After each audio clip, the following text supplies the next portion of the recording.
That's it. Did you catch it? The sound that I want to talk to you about today is that little that happens just at the end of the musical phrase in this very stable techno loop. Let me play it for you again.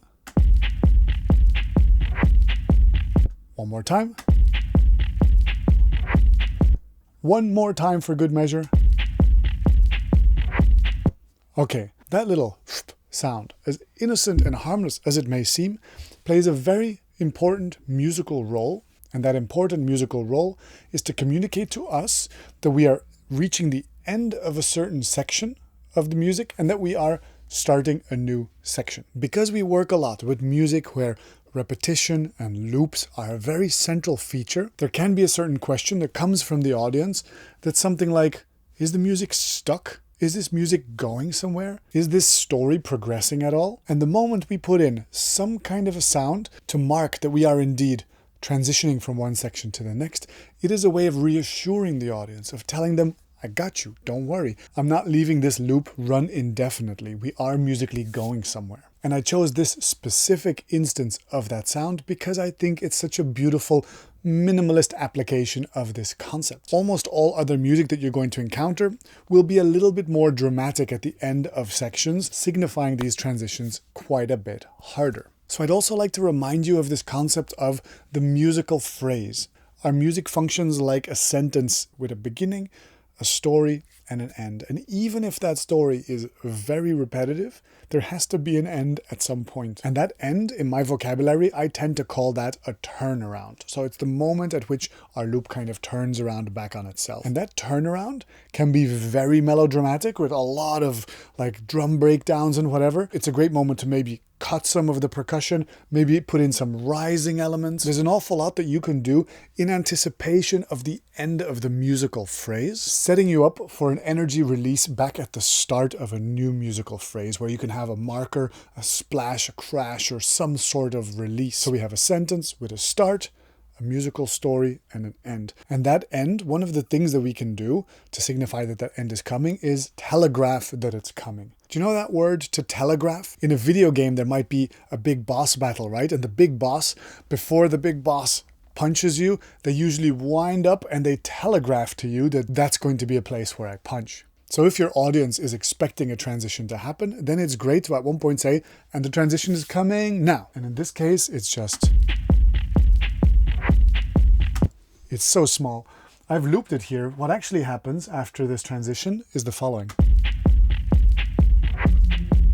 A synthesizer comes in and there's a new musical phrase that has just started, and it's quite a long one. And I'm not going to analyze it right here because I've analyzed the whole thing over on Patreon, where I do my track analysis series, where I can go really deep into the analysis of beautiful music like this without getting copyright strikes or demonetized. So if you want to support the channel, do head over to Patreon and have a look over there. But Oscar, this isn't a tutorial. You haven't told us how to do anything. All right, let's really quickly make one of these little sounds. I mean, this is the most minimalist sound design tutorial you're ever going to see. Let me take the simplest little sound. Here, a little hi-hat sample.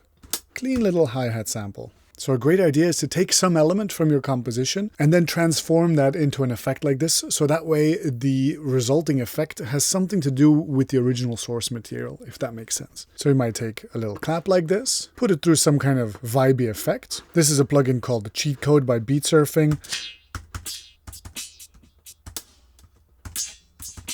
Here we go. It takes your sound and creatively warps it. Here, let's make 4 copies of that sound. And I'm just going to bounce into place and listen to what came out. That works. Cool. Okay, let's do the second one. What I would probably do is I would just do Shift R to reverse it and then fade it in, place it at the end of a transition and do something like this. And then you get something. There you go.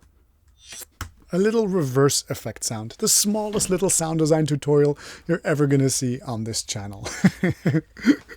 Let's discuss this from a theoretical point of view for just one more minute, yeah? Imagine here you've got phrase number 1, and then a transition, and then phrase number 2, which I'll give a slightly different color. then the area for the turnaround is probably going to be around here. Can always be longer, can always be shorter. That's up to your musical preference. But then what are some things that you would do? You would here make a turnaround, and then potentially here do a marker. So you have the turnaround and the marker as one phrase goes into another phrase, a turnaround and a marker. And some ideas for things to do in a turnaround would be remove some of the low percussion, maybe some of the high percussion, maybe add in some mid percussion like a snare roll or something like that, maybe add in some reversed reverb swells, maybe some risers. In some dance music genres, they even put in break beats in that moment. These are all ways to telegraph very clearly to the listener that we are moving from one phrase into the next phrase. And that excuses us a bit from the monotony of loop-based music.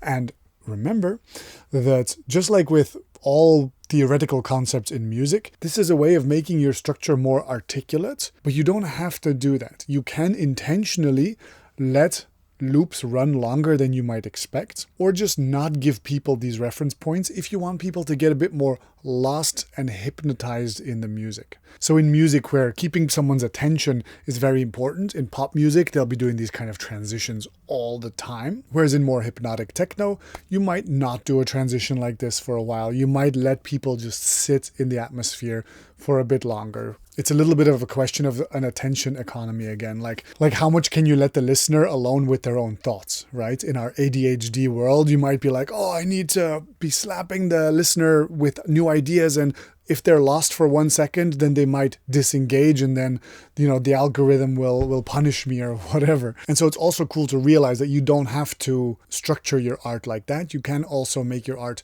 slower, more ambiguous, and you don't have to do turnarounds. But it's a tool. And it's a musical trope, and so it's up to you to decide artistically what you like to do with it.